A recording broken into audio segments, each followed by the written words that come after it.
بسم اللہ الرحمن الرحیم۔ السلام علیکم۔ امید کرتی ہوں آپ سب خیریت سے ہوں گے۔ میری اللہ تعالیٰ سے دعا ہے اللہ پاک آپ کو تمام پریشانیوں سے محفوظ رکھے، آمین۔ معزز خواتین و حضرات، اللہ کا خوف دل کو ہر نیک کام کی طرف لے جاتا ہے اور ہر برائی کے لیے رکاوٹ ہے، اور امید بندے کو اللہ کی رضا اور اس کے ثواب کی طرف لے جاتی ہے اور عظیم اعمال کرنے کی ہمتوں کو بڑھاتی ہے اور ہر برے عمل سے پھیر دیتی ہے۔ ایسا ہی اللہ کے ولی کا سچا واقعہ آپ کو بتاتی ہوں، جسے سن کر آپ کا ایمان تازہ ہو جائے گا۔ ویڈیو کو آخر تک ضرور دیکھیں۔ ویڈیو پہ جانے سے پہلے آپ سے گزارش کروں گی کہ اگر ابھی تک آپ نے میرا چینل سبسکرائب نہیں کیا تو ابھی سبسکرائب کریں، شکریہ۔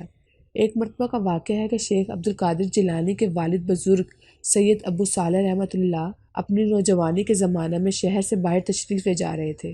اچانک آپ کی نگاہ قریب ہی بہتی ہوئی ایک ندی پر پڑی جس میں ایک سرخ سیب بہتا چلا جا رہا تھا۔ آپ نے اس سیب کو اٹھا لیا اور کاٹ کر تناول فرما لیا، اور پھر اچانک آپ کو خیال آیا کہ نہ جانت یہ سب کس باغ سے ٹوٹ کر ندی میں بہہ کر آیا تھا اور نامعلوم اس کا مالک کون ہے۔ آپ کے احساس تقویٰ نے آپ کو مالک کی اجازت کے بغیر سیب کھا لینے کی غلطی پر پریشان کر دیا، چنانچہ فوراً الٹے قدموں سے ندی کے کنارے کنارے چلنے لگے، یہاں تک کہ کئی میل چلنے کے بعد آپ کو ایک باغ نظر آیا۔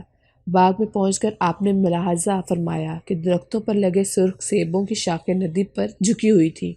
آپ فوراً سمجھ گئے کہ یقیناً وہ سیب یہیں سے ٹوٹ کر ندی میں گرا تھا۔ چنانچہ آپ نے باغ کے مالک سے ملاقات کی، جو کہ اپنے زمانے کے بہت بڑے بزرگ تھے، جن کا نام مبارک سیدنا عبداللہ سومی رحمۃ اللہ تھا۔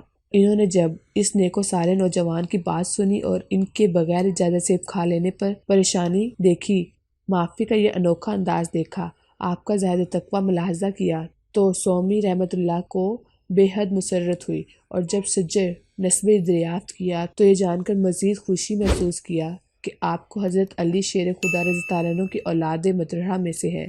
پھر مسکراتے ہوئے فرمایا کہ صاحبزادے، بغیر اجازت سیب کھا لینے کی معافی اسی صورت میں ممکن ہے کہ تم میری معذور بیٹی، جو کہ آنکھوں سے اندھی، کانوں سے بہری، منہ سے گونگی اور پیروں سے لنگڑی ہے، اس سے شادی کر لو۔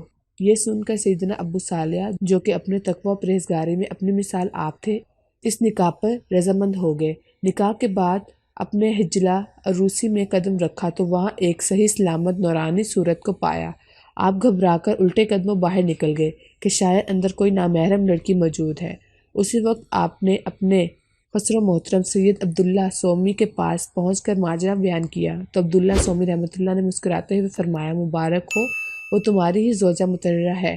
میں نے اسے اندھی اس لیے کہا تھا کہ اس نے کبھی کسی غیر محرم پر نظر نہیں ڈالی، اور بہری اس لیے کہ اس نے کوئی گندی بات آج تک نہ سنی، گونگی اس لیے کہ اس نے کبھی بدکلامی نہیں کی، اور لنگڑی اس لیے کہ اس نے کبھی گھر سے باہر قدم نہیں رکھا۔ یہ نیک فطرت، پاکیزہ خصلت کی مالک خاتون شیخ عبدالقادر جیلانی کی والدہ محترمہ سیدہ ام خیر فاطمہ تھی۔